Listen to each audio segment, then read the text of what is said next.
J'espère que cette vidéo vous a plu. Jean-Mich, on a adoré cette vidéo. Elle était formidable.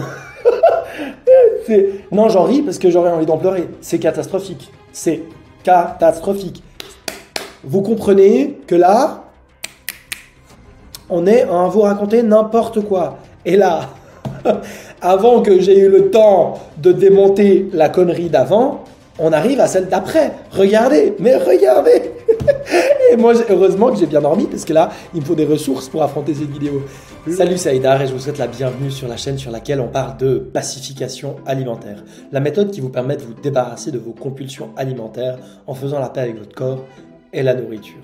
On se retrouve encore une fois pour une vidéo réaction. Pourquoi? Parce que c'est un format qui vous plaît beaucoup. À chaque fois que je fais une vidéo réaction, j'ai beaucoup de réactions et je vois que les chiffres en termes de taux de rétention de vues sont beaucoup plus importantes que d'habitude et par conséquent, je vais vous offrir ce que vous demandez avec grand plaisir. Et cette fois, on va se retrouver. Je sens que cette vidéo va être vraiment une petite pépite puisqu'on va parler de quelqu'un que vous connaissez probablement parce qu'il est finalement assez connu. Et cette personne, c'est le docteur Jean-Michel Cohen.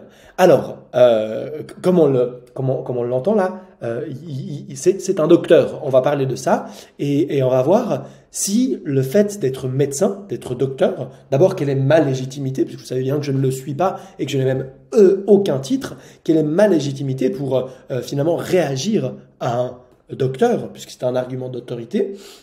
Et est-ce que le fait d'être docteur, d'être médecin, nous protège de raconter n'importe quoi?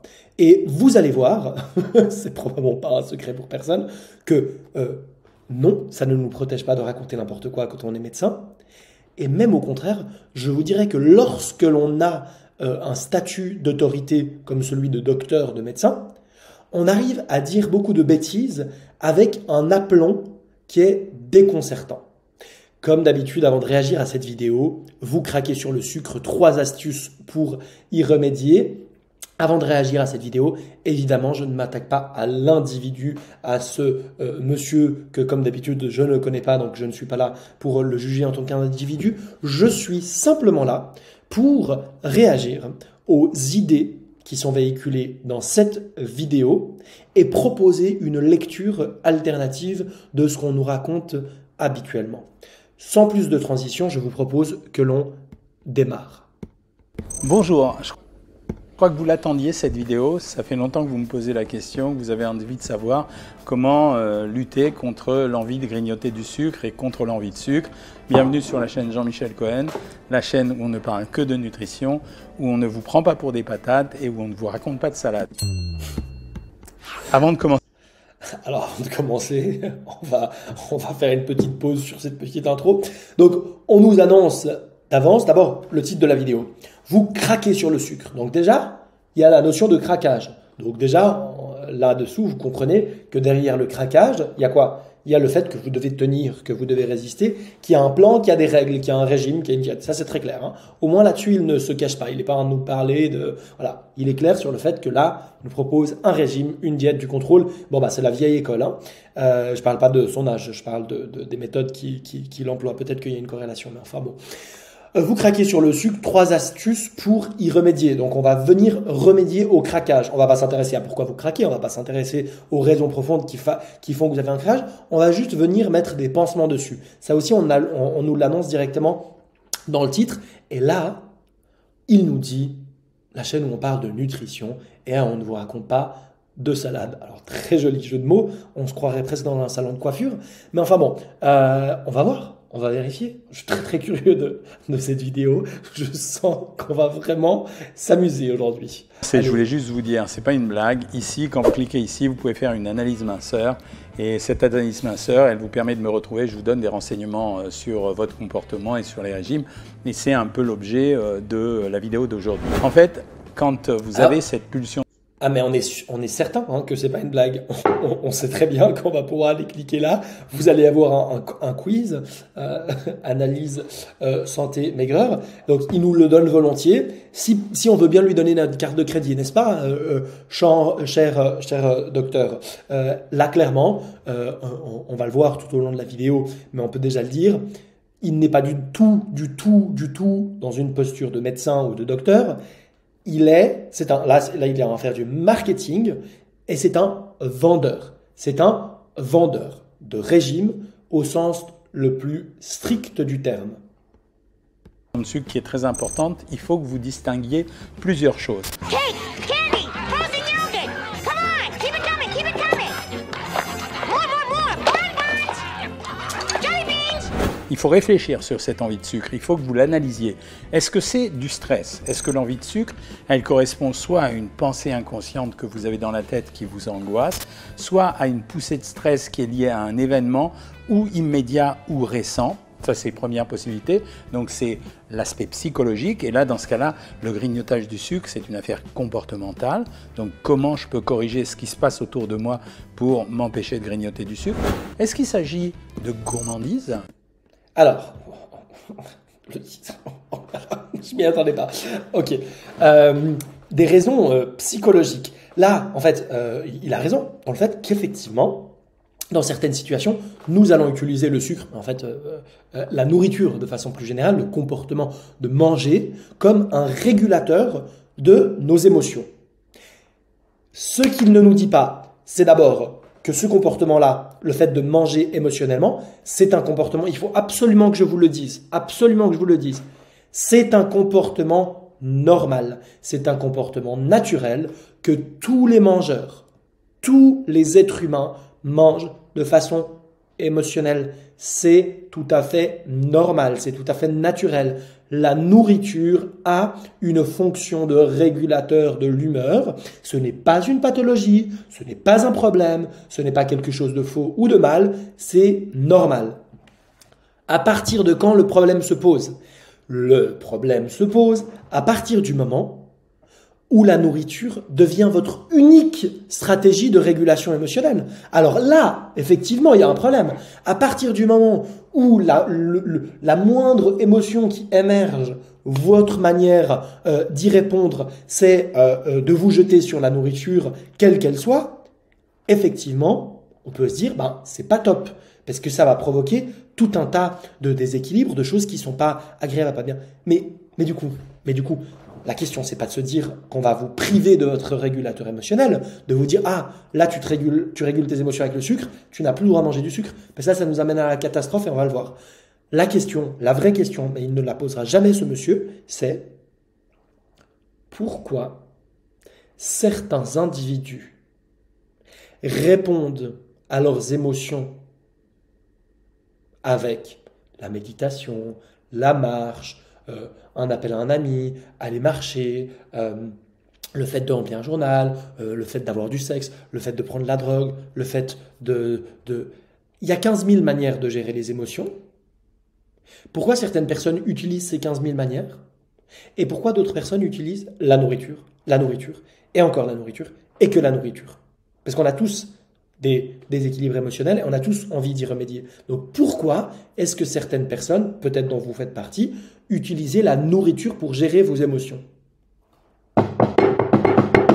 La réponse, the answer is, quand vous êtes dans la restriction et le contrôle, lorsque la nourriture est rare et interdite, ce qui est, j'en fais l'hypothèse, votre cas, si potentiellement vous regardez cette vidéo, la nourriture devient beaucoup plus excitante, beaucoup plus attrayante, et par conséquent, les décharges de dopamine que vous allez recevoir grâce à la nourriture vont être infiniment plus grandes que si vous n'étiez pas en contrôle et pas en restriction. Ça veut dire que vous utilisez la nourriture pour gérer vos émotions parce que c'est le meilleur outil, l'outil le plus efficace, puisque c'est l'outil interdit. C'est l'outil contre lequel vous avez créé de la tension, contre lequel vous vous battez. À partir du moment où la nourriture est permise, autorisée, abondante, où vous êtes redevenu un mangeur, une mangeuse normale, avec une autorisation radicale de tout le temps, ben en fait, la nourriture n'est plus excitante, la nourriture n'est plus aussi attrayante, et donc la nourriture, et c'est peut-être une des choses les plus difficiles lorsqu'on fait un parcours de pacification alimentaire, et je le vois avec toutes les personnes que j'accompagne, en fait, à un moment donné, les personnes que j'accompagne me disent « Haïdar, j'ai une émotion inconfortable. Comme à l'époque, comme avant, je prends de la nourriture et je veux manger de la nourriture pour réguler mes émotions. Mais, vous savez ce qu'ils me disent? Systématiquement, ils me disent ça. Ça ne marche plus.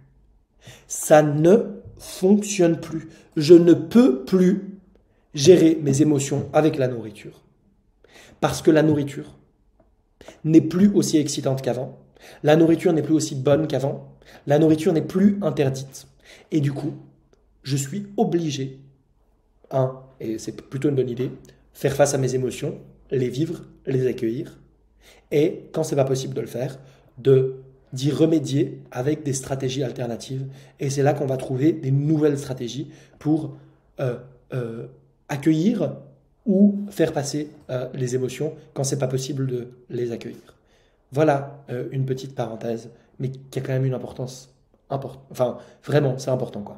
Ça veut dire simplement, vous avez fabriqué un goût pour le sucre, et comme je vous l'ai déjà expliqué à plein de reprises, et que vous l'avez entendu quand je le disais à la télévision, le sucre, on est plus addictif que la cocaïne. Donc vous avez peut-être... Il y a des trucs qui clignotent de partout, abonnez-vous, la cloche, les machins, les trucs, cliquez sur ma fiche. J'ai l'impression d'être, vous savez, vous voyez le téléachat, vous allez voir que c'est vraiment du téléachat. Et là, il nous dit, là, je ne sais pas comment on va faire pour réagir à cette vidéo, parce qu'il y a un débit de conneries à la seconde qui est assez important. Il nous parle de gourmandise. Je vous l'annonce officiellement. La gourmandise, je l'annonce fort. La gourmandise n'existe pas. La gourmandise n'existe pas. Ok, est-ce que tout le monde m'a bien entendu? Parce que c'est vraiment, vraiment, vraiment important. La gourmandise, c'est le mot que les vendeurs de régime emploient pour vous faire culpabiliser, pour vous faire croire qu'il y a un problème avec vous. Mais, chers amis qui êtes en train de m'écouter, chers auditeurs, vous n'êtes pas gourmand, vous êtes en état de famine. Votre cerveau crève la dalle parce que vous lui avez fait peur avec le contrôle, avec la restriction, et votre cerveau veut manger du sucre, votre cerveau veut manger du gras, votre cerveau veut manger vite et beaucoup, pas parce qu'il est gourmand, parce que c'est un cerveau d'être humain, et un être humain veut survivre. Et puisqu'il est en mode survie, il veut vous faire manger beaucoup. Donc je veux qu'à partir de maintenant, après avoir regardé cette vidéo, à chaque fois que vous entendez dire quelqu'un « oh, gourmand » ou « gourmandise », vous comprenez que là, on est à vous raconter n'importe quoi. Et là, avant que j'ai eu le temps de démonter la connerie d'avant, on arrive à celle d'après. Regardez, mais regardez. Et moi, heureusement que j'ai bien dormi, parce que là, il me faut des ressources pour affronter cette vidéo. Le sucre plus addictif que la cocaïne, on y est. Il nous a dit il y a 30 secondes, la chaîne sur laquelle on vous raconte pas de salade. Je vais pas refaire toute l'histoire de l'addiction au sucre plus que la cocaïne. Mais l'étude sur les rats qui sont plus addicts à la cocaïne qu'au sucre est une arnaque, est un mensonge qui est complètement décrié par la communauté scientifique. J'ai fait une vidéo, je l'affiche maintenant ici, vous la trouvez aussi en description, pour démonter complètement cette étude qui est simplement fausse. La conclusion est un mensonge, clairement. Et ce monsieur, ce docteur, il est docteur, pourquoi est-ce qu'il devrait vérifier des sources? Pourquoi est-ce qu'il devrait... Non, il va dire n'importe quoi. Et il va nous dire que le sucre est plus addictif que la cocaïne. Allez, on l'écoute un petit peu, parce que là, il faut qu'on avance. Peut-être fabriquer cette habitude du sucre. Et donc, dans ce cas-là, c'est de la gourmandise, mais c'est une gourmandise qui est alimentée par une addiction. Vous vous en souvenez, on en a parlé dans les vidéos que je faisais avec Guy Carnier. Cette addiction dans l'alimentation, elle existe. On n'en parle jamais, mais elle existe. Ah, on n'en Et parle troisième jamais, non, possibilité, effectivement. une possibilité qu'on n'évoque jamais, c'est est-ce que cette envie de sucre ne correspond pas à plusieurs facteurs que je vais dire alimentaires. Premièrement, un abus des édulcorants, je vous l'ai déjà expliqué aussi. Quand vous prenez trop d'édulcorants, au bout d'un moment, ça stimule votre goût peut-être du sucre, mais ça vous stimule à en reconsommer. Deuxième possibilité qui existe aussi, c'est le fait que vous manquiez d'un certain nombre de substances. C'est la raison pour laquelle j'ai créé la box minceur Dr Cohen, parce qu'on sait depuis quelque temps que les gens à qui on donne des polyvitamines depuis le début... Je vous l'ai dit ou pas, le téléachat. Là, on est à 30 secondes d'avoir le SMS à envoyer avec le code promotion disponible. Non, mais c'est vraiment...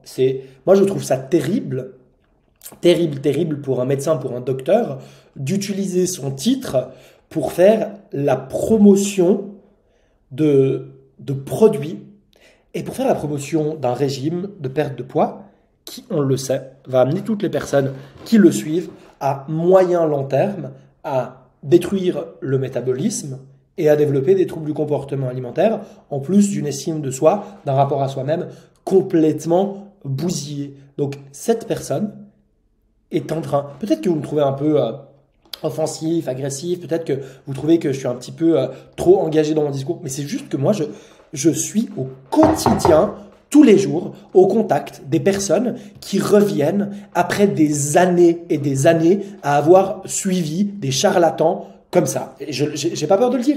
C'est vraiment du charlatanisme. Et les gens qui tombent dans le panneau vont passer par des années de galères, de souffrances, c'est terrible, c'est terrible. Et ça, c'est pour les personnes qui finissent par arriver sur la pacification alimentaire et qui finissent par s'en sortir parce qu'elles en prennent conscience. Mais il y a des centaines de milliers de personnes qui restent coincées là-dedans. Ce monsieur a plus de 700 000 abonnés sur sa chaîne YouTube. C'est juste pour vous dire à quel point ce type de discours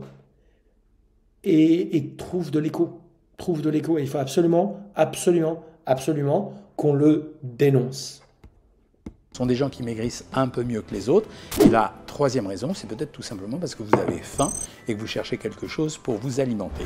Alors on reprend les trois raisons dans l'ordre. Premièrement, l'affaire du stress. Bon, là il nous donne trois raisons, le stress, la gourmandise et l'addiction. Au-delà du fait que on a démonté les deux deuxièmes points, on voyait bien qu'à nouveau on est en train d'essayer de nous proposer une vision simpliste. C'est-à-dire que, en fait, l'être humain aime assez peu la complexité. Ce qui est un problème parce que la réalité est complexe. Par exemple, quand on s'intéresse à la question du surpoids ou de l'obésité, tout le monde aurait envie de dire « Ah oui, c'est les aliments industriels, ou c'est le sucre, ou c'est machin, ou c'est truc, ou c'est ceci, ou c'est cela. » En fait, la vérité, c'est que c'est multifactoriel et que c'est un tableau d'une complexité absolument immense. Donc là, quand il nous dit « Ah, raison 1, raison 2, raison 3, parce qu'il sait très bien que les gens, c'est ce qu'ils attendent, et il sait très bien que ce discours simpliste va répondre à ce besoin de compréhension, de se donner des histoires, et donc d'apporter des solutions qui, elles aussi, sont simplistes. Le problème, c'est que du coup, ça ne fonctionne pas, et au contraire, ça cause du tort, parce qu'en fait, c'est probablement un mélange de beaucoup de raisons qui font que vous avez des craquages sur le sucre. Oui. Quand on est stressé, en fait, on a une perte des plaisirs. Ça veut dire, je suis stressé, mon esprit est occupé, mais ma zone d'équilibre psychique, cette fois-ci, ça se compare à l'équilibre alimentaire. Ma zone d'équilibre psychique, elle n'est pas bonne. J'ai donc besoin de me rééquilibrer. Et pour me rééquilibrer, puisque ma zone psychique n'est pas bonne, ce que je vais faire, c'est que je vais utiliser le système le plus simple que j'ai à ma disposition, c'est-à-dire les aliments. Pourquoi le sucre? C'est parce que le sucre va me donner des récompenses ultra rapides. Donc là, je suis rentré dans l'explication, mais dans quelques temps, je vous donne les façons de s'en sortir. À ce moment-là, si c'est ça, je dois régler. Alors évidemment, le mieux, c'est de régler le problème s'il y a un problème. Mais la deuxième possibilité, c'est de régler le problème sous l'angle psychologique. Alors là, vous avez plein de systèmes. Premier système, l'activité physique. L'intensité de l'activité physique, elle permet de supprimer de temps en temps ce stress. Deuxième problème, les méthodes de relaxation et de méditation, c'est très à la mode en ce moment. C'est efficace pour certains, pas toujours pour d'autres. Je peux même... En fait, Ah mais c'est pas possible. J'ai vraiment tout vu, tout entendu. En fait, il a oui, les techniques de relaxation, la méditation, la respiration, c'est à la mode. Mais c'est un scandale de présenter les choses sous cet angle-là. Alors, la méditation, je vous l'annonce, hein, la méditation et les techniques de respiration ne sont pas une technique à la mode et c'est pas de la relaxation, c'est pas là pour se calmer parce qu'en fait, on n'a pas besoin d'être calme. Cette injonction au calme et à l'équilibre commence à sérieusement me taper sur le système. La méditation, la respiration sont une philosophie de vie, une approche entière d'ouverture de la conscience qui existe depuis des millénaires et qui n'est pas là pour vous aider à résister à vos craquages au sucre, mais qui est là pour vous ouvrir à votre nature la plus profonde, qui est votre conscience.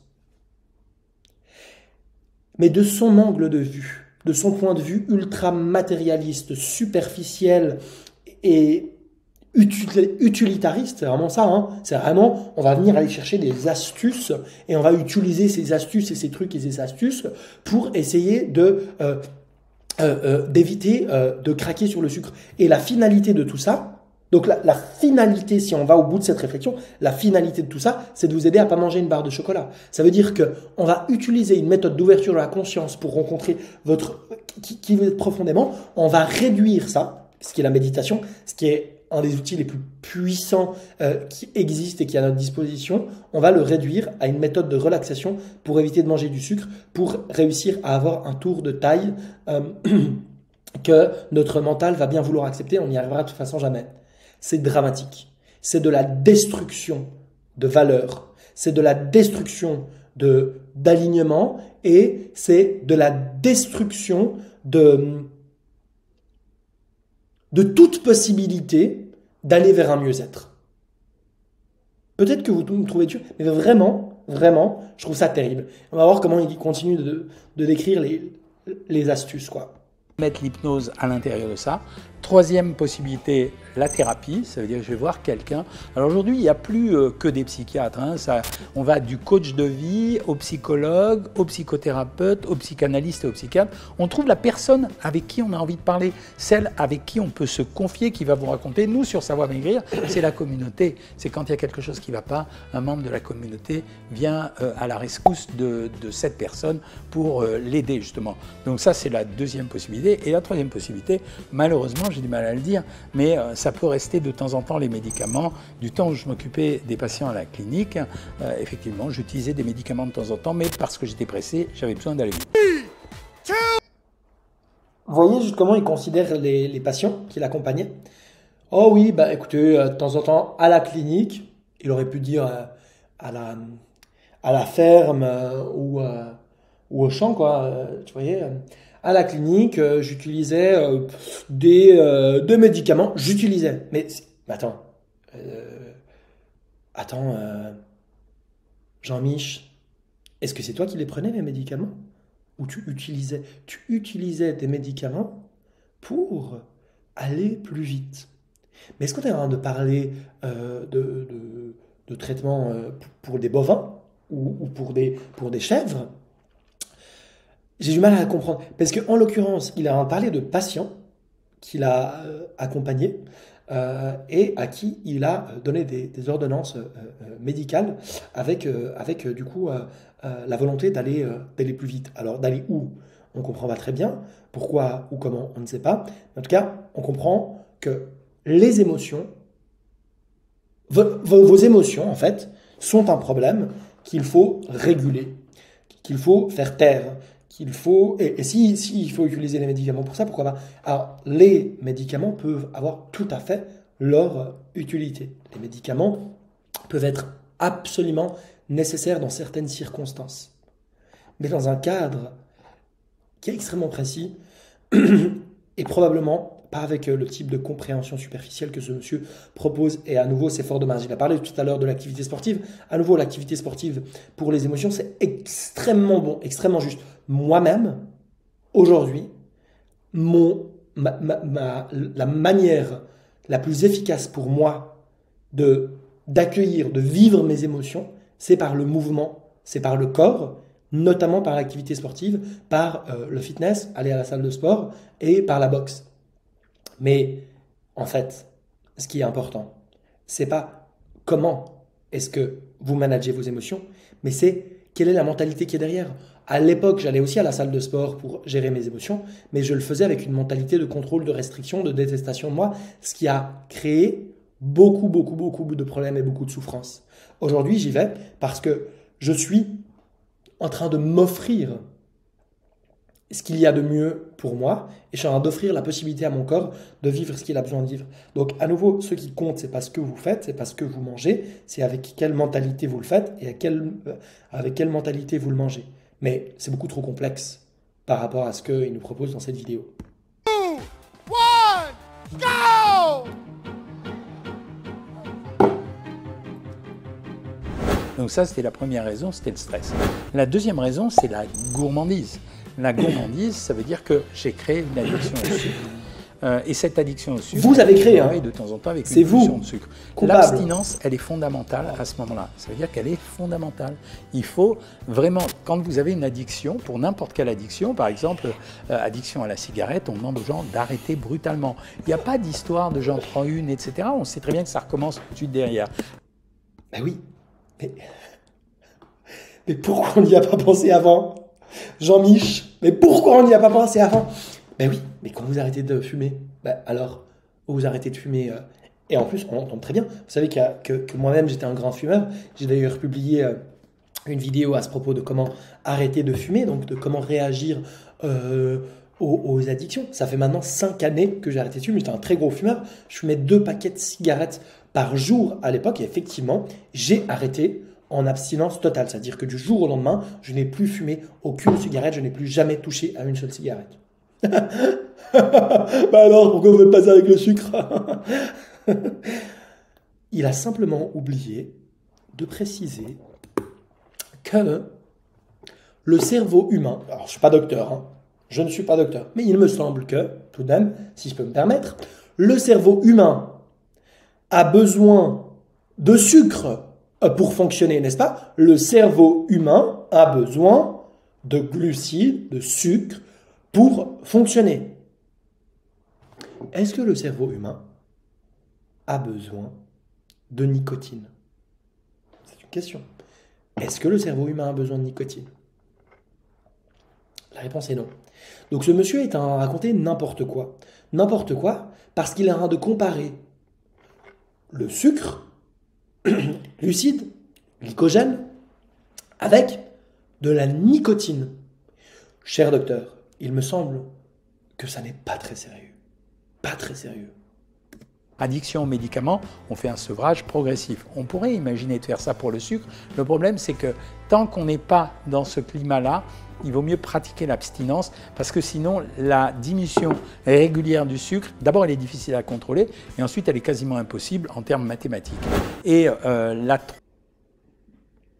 l'abstinence n'est pas envisageable parce que la nourriture est un besoin fondamental de l'être humain. Et dans la nourriture, il y a le groupe des aliments, des glucides. Alors effectivement, il y a des glucides qui sont plus ou moins raffinés. On en a déjà parlé 15 000 fois ici. Je ne veux pas rentrer dans le détail, sinon la vidéo durera beaucoup trop longtemps. Mais en fait, l'abstinence est une absurdité totale. Et je vous le dis, plus vous cesserez de vous abstenir de manger du sucre, plus vous créerez un rapport conflictuel avec le sucre, plus le sucre sera rare, plus le sucre sera désirable, plus le sucre aura du pouvoir, du contrôle sur vous. Et tôt ou tard, vous savez, moi aussi j'ai fait des détox de sucre. Moi aussi je me suis privé de manger du sucre. Pendant des mois, pendant des années, j'avais mes applications, j'avais mes trucs, je contrôlais. Mais je vous le dis, tôt ou tard, le sucre reviendra. Et lorsqu'il reviendra, il reviendra comme un boomerang. Et vous mangerez tout le sucre dont vous vous privez. Vous finirez tôt ou tard par le manger. Et quand vous le mangerez beaucoup plus rapidement, en beaucoup plus grande quantité, et votre corps prendra du poids, accumulera du poids, parce que le poids, les kilos, sont sa garantie de survivre au contrôle et aux restrictions que vous lui infligez.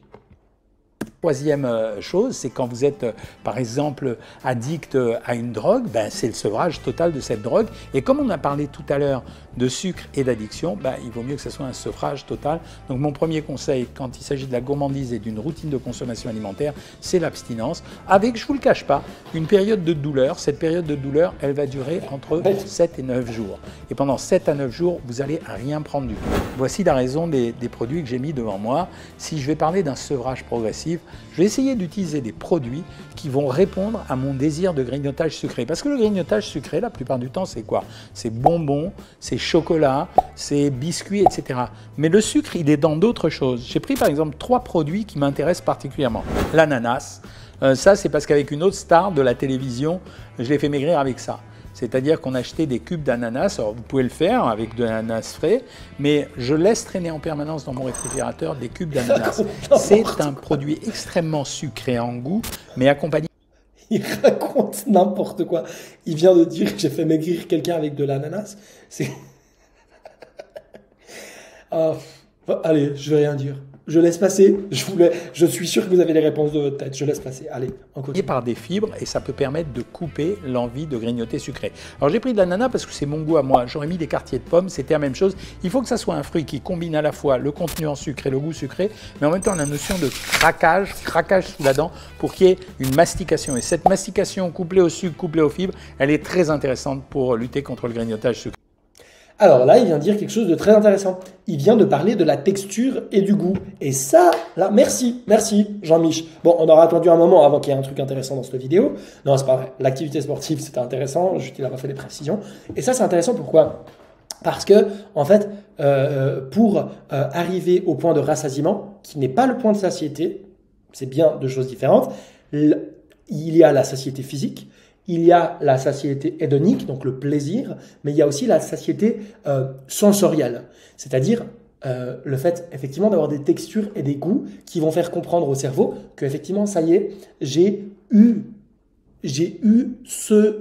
ma prise alimentaire m'a permis d'obtenir ce dont j'avais besoin, ce que je cherchais par cette prise alimentaire. Et ça, c'est vraiment pertinent et c'est vraiment intéressant. Mais du coup, le conseil, c'est plutôt quand vous avez envie de manger, quand vous ressentez cette envie, c'est de se dire, ok, quelle texture, quel goût j'ai envie, sans aucun jugement. De se dire, ok, quel goût, quelle texture, qu'est-ce qu'il a me donnerait envie et vers quoi j'ai envie d'aller. Ça, c'est pertinent. Mais c'est évidemment pas pour lutter contre vos envies. Parce que quand il dit lutter contre vos envies, ce qui se dit derrière, c'est en fait lutter contre vos besoins. C'est-à-dire être dans une forme de maltraitance, de violence vis-à-vis de vous-même, puisque vous n'acceptez pas, vous faites la négation de vos besoins. Et tant que vous serez dans la négation de vos besoins, c'est-à-dire si tout d'un coup vous avez envie de chocolat, mais vous dites « Ah non, Jean-Mich m'a dit de ne pas manger de chocolat. Du coup, je vais manger une pomme à la place. » Mais votre cerveau, il ne vous a pas demandé une pomme, il vous a demandé du chocolat. Peut-être que si vous étiez autorisé, vous auriez mangé 1 ou 2 carrés de chocolat, ça aurait été super. Alors, pas si vous avez des troubles du comportement alimentaire, je ne vais pas revenir là-dessus, mais disons dans un état idéal, vous auriez mangé 1 ou 2 carrés de chocolat, et ça y est, vous avez obtenu, votre corps a eu ce qu'il voulait, il a eu du plaisir, tout va bien, et donc... il a obtenu une réponse. Mais vous allez manger une pomme, ce qui n'est absolument pas ce que vous voulez. Donc, potentiellement, vous allez manger beaucoup plus de pommes, ou beaucoup plus d'ananas. Et donc, au niveau calorique, ce sera la même chose. Au niveau du sucre, ce sera la même chose, voire peut-être ce sera plus. Et surtout, puisque votre cerveau enregistre que, ok, je lui demande du chocolat, il refuse de m'en donner. C'est-à-dire que le chocolat est interdit. Ça veut dire que je ne peux pas en avoir. Donc, j'ai envie d'en avoir encore plus. Et qu'est-ce qui va se passer? Du coup, la prochaine fois, quand finalement vous créez craquage sur le chocolat, vous allez en manger 2 fois plus. Pourquoi? Eh bien simplement parce que vous n'avez pas respecté votre besoin. Et donc, vous ne pouvez pas rencontrer votre limite. Donc moi, quand les gens m'appellent en bilan personnalisé, ils me disent « Écoute Haïdar, j'arrive pas à m'arrêter de manger, je n'ai aucune limite. » Moi, ce que j'entends quand on me dit « J'ai aucune limite », c'est je n'accepte pas mes besoins, je n'accepte pas mes envies. Et c'est les deux faces d'une même pièce. Donc tant que vous n'aurez pas fait la paix avec vos besoins, vous ne rencontrerez pas votre limite. Tant que vous ne serez pas OK avec le fait d'avoir faim et d'avoir envie de manger, vous ne pourrez pas sentir la satiété et le rassasiement. Est-ce que c'est suffisamment clair? Deuxième possibilité, assez simplette, hein, c'est tout simplement des chewing-gums. Pourquoi? Parce que la distribution du sucre, elle va se faire progressivement au fur et à mesure de la mastication. Et j'aurais pu prendre à la place, par exemple, des sucettes. C'est la même chose parce que ça va être très lent comme distribution, donc ça peut m'aider. Et troisième possibilité, ça j'adore, c'est le pain d'épices. Pourquoi? Parce que c'est un mélange, pain de seigle, farine de misère, carbohydrates, donc sucre lent avec du miel. Et ça marche plutôt très très bien. Donc ça veut dire que je vais utiliser ces produits. Et les premiers temps, il faut être relativement indulgent avec soi-même. Pourquoi? Parce que puisque vous êtes en train de couper une addiction, il ne faut pas vous flageller si vous craquez. C'est pour ça qu'au démarrage, vous commencez à mettre ces produits en place. Prenez tant que vous pouvez au démarrage. Ah, mais quelle hypocrisie! Il vient de passer les 7 dernières minutes à nous rabâcher que c'était une addiction, que c'était de la gourmandise, que c'était parce qu'on avait bouffé trop d'édulcorants, que c'était parce qu'on n'était pas allé à la salle de sport, que parce que... Et là, maintenant, il nous dit « Ah oui, mais si jamais vous craquez, mais quand même, soyez indulgents. » Mais c'est pas du tout cohérent. Tu viens de nous dire le contraire là, pendant 7 minutes. Ce n'est pas du tout cohérent.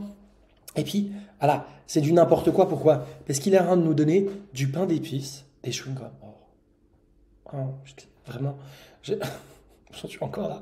Des chewing-gums, de l'ananas. Mais, je vous le rappelle, votre problème, ce n'est pas la nourriture. Ça n'a rien à voir avec la nourriture. Votre problème, c'est votre relation à vos besoins et à vos limites. Par conséquent, toute solution qui s'intéresse à la nourriture en tant que telle, comme là, est voué à l'échec. Parce que c'est... Attendez, je vais essayer de trouver une métaphore. C'est comme si vous aviez la jambe cassée, donc vous avez un problème au niveau de l'os de votre jambe qui s'est fracturé, et que je vous disais, tiens, mets-toi une crème pour cicatriser ta peau. Ça n'a rien à voir. Je peux cicatriser ma peau autant que je veux. Le problème, c'est l'os qui est cassé en dessous. Bien là, on n'a rien à voir avec le problème.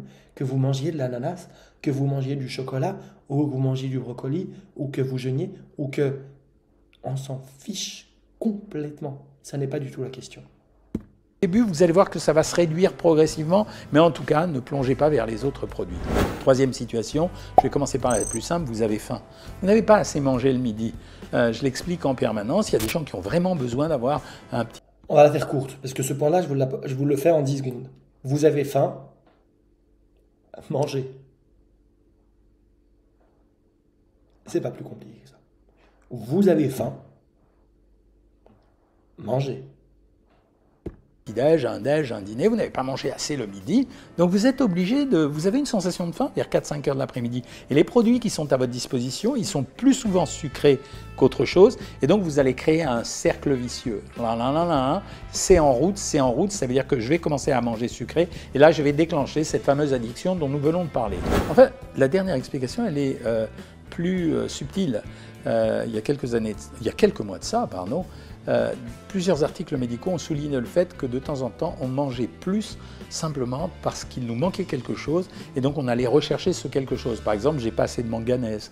Je vous dis des choses justement exprès compliquées et pas simples. J'ai pas assez de rubidium, etc. Et donc on va manger certains produits pour essayer de trouver d'autres produits. Donc quand vous avez ces pulsions sucrées, n'hésitez pas à rajouter éventuellement deux choses, des polyvitamines et des probiotiques de temps en temps. C'était la raison pour laquelle on a fait la box minceur que certains d'entre vous ont déjà acheté et qui les aidait pendant qu'ils étaient abonnés à Savoir Maigrir. La troisième possibilité, c'est l'abus des édulcorants. On s'est rendu compte que l'abus de produits sucrés, simplement parce qu'ils ne contiennent pas de calories, pouvait conduire à l'augmentation d'une alimentation soit grasse, soit sucrée. Juste ce qu'il disait tout à l'heure par rapport au fait que des fois, on a des envies particulières par rapport à certains aliments. C'est tout à fait juste. En fait, le corps est très intelligent. On le voit par exemple lorsque les femmes sont enceintes, tout d'un coup elles ont des envies très précises de certains types d'aliments qu'elles vont en manger en grande quantité. En fait, c'est parce que le corps, lorsqu'on le respecte et lorsqu'on l'écoute, il a une immense intelligence sur de quoi il a besoin. Donc tout d'un coup vous allez avoir une envie. Moi il m'arrive d'avoir, je sais pas, tout d'un coup envie de cornichons, ou tout d'un coup envie de viande rouge, ou tout d'un coup envie de pain, ou tout d'un coup envie d'un fruit ou d'un légume en particulier, d'une mangue, de la pastèque, de choses comme ça. Et en fait, c'est simplement parce que votre corps et votre cerveau savent très bien où trouver les choses dont il a besoin. Donc si vous suivez son conseil de tout à l'heure, donc par exemple, vous avez envie tout d'un coup d'un pain au chocolat. Votre corps sait qu'il va trouver ce dont il a besoin dans le pain au chocolat. Mais puisque Jean-Mich vous a dit que vous n'aviez pas le droit de pain au chocolat, alors vous n'allez pas manger du pain au chocolat, vous allez manger du riz soufflé. Vous savez, ces galettes de riz soufflé, c'est vraiment... ces galettes de riz soufflé. Vous allez manger ces galettes de riz soufflé. Vous allez en manger 2 fois plus que si vous aviez mangé votre pain au chocolat, comme on l'a dit tout à l'heure. Mais surtout, vous n'aurez pas trouvé la substance que votre corps voulait. Et par conséquent, votre envie de pain au chocolat va perdurer et va entretenir la croyance que vous êtes gourmand et que vous êtes accro au sucre. Alors qu'en fait pas, c'est juste que votre corps cherche quelque chose. Et tant que vous n'aurez pas donné à votre corps ce qu'il cherche,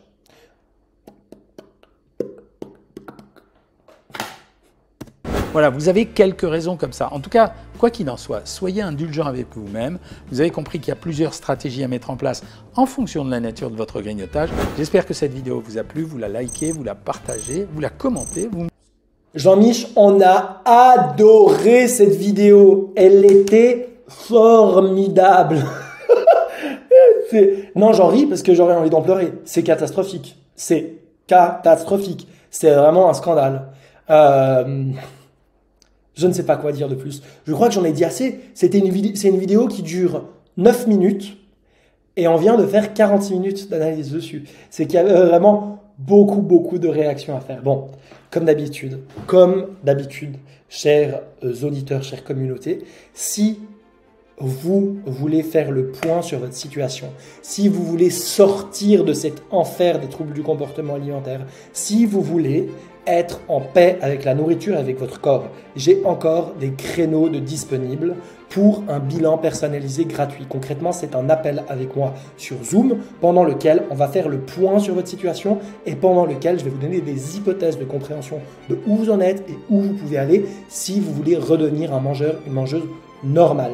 Si vous voulez accéder à ce bilan, il vous suffit de cliquer sur le lien qui s'affiche en description ou en premier commentaire.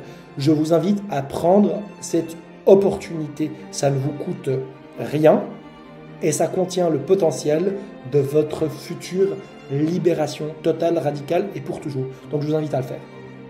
Sinon, si vous voulez louper aucun des prochains épisodes, je vous invite à vous abonner et activer clochette la petite cloche. Et surtout, je serais curieux de savoir ce que vous avez pensé de ce format, de ce que vous avez pensé de cette vidéo en particulier, si vous avez des retours, des feedbacks, si vous avez suivi cette personne pendant vos années de contrôle et de restriction et que vous avez réussi à sortir de là et vous en libérer, je serais curieux de vous entendre. Dans tous les cas, je vous remercie pour votre attention et votre écoute et je vous dis à la prochaine. Au revoir.